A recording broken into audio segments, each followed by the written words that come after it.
ஆயிரக்கணக்கான பெண்கள் கூடியிருக்கக்கூடிய இந்த மாநாட்டு மேடையிலே நின்று கொண்டு நான் தலைநிமிர்ந்து சொல்லுகிறேன், இந்திய மாநிலங்களிலேயே பெண்களுக்கு பாதுகாப்பான மாநிலம் எங்க தமிழ்நாடு தான். அடிச்சு சொல்றேன்.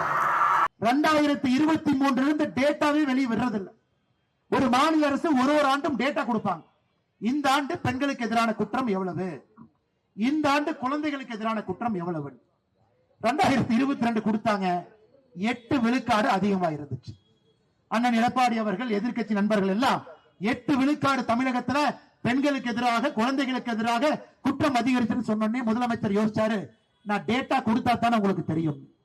2023 தமிழகத்துல பெண்களுக்கு எதிரான குழந்தைகளுக்கு எதிரான குற்றச்சம்பவங்களுடைய எண்ணிக்கை மாநில அரசு வெளியே கொடுப்பது கிடையாது. நீங்க ஆர்டிஐ போட்டா அதுக்கும் பதில் கிடையாது. சுத்தி சுத்தி சுத்தி சுத்தி வேற டேட்டா வாங்கி அதுல திரும்பி திரும்பி ரிவர்ஸ்ல பாத்தீங்கன்னா 8 விழுக்காடு ஒரு ஆண்டும் குற்றங்கள் உயர்ந்திருக்கிறது. ஆனா முதலமைச்சர் சட்டமன்றத்தில் சொல்லுவாரு, நம்முடைய சட்டமன்ற குழு தலைவர், எங்களுடைய மாநில தலைவர் அண்ணன் நயினார் நாகேந்திரன் அவர்கள் சட்டமன்றம் முடியும் பொழுது கடைசி நாள்ல கேட்டார். 2 நாளைக்கு முன்னாடி அண்ணன்ல இருந்தாங்க, ஐயா பெண்களுக்கு எதிராக குற்றம் உயர்ந்திருக்கிறதே உங்க ஆட்சியில். யார் சொன்னா பெண்களுக்கு எதிராக குற்றம் உயர்ந்திருக்குது? எங்கிட்ட தரவு இருக்கு. முதலமைச்சர் சொல்றாரு, எங்கிட்ட தரவு இருக்கு, நான் எடுத்து கொடுக்கிறேன், குற்றங்கள் குறைஞ்சிருக்கு.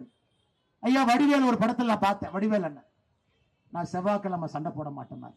சரி பரவாயில்ல, புதன்கிழமை சண்டை போடுவாங்க, புதன்கிழமையும் போட மாட்டேன், அப்ப சனிக்கிழமையும் போட மாட்டேன். அது போன்ற முதலமைச்சர் அவர்கள் தரவே கொடுக்காம சட்டமன்றத்தையே முடிச்சிட்டு இன்னும் வெளியே வந்து பெண்களுக்கு எதிராக எங்களுடைய ஆட்சியில குற்றங்கள் குறைந்திருக்கு குறைந்திருக்கு குறைந்திருக்குன்னா இதை விட ஒரு பெரிய பொய்யை யாராவது சொல்ல முடியுமான்னு பாருங்க.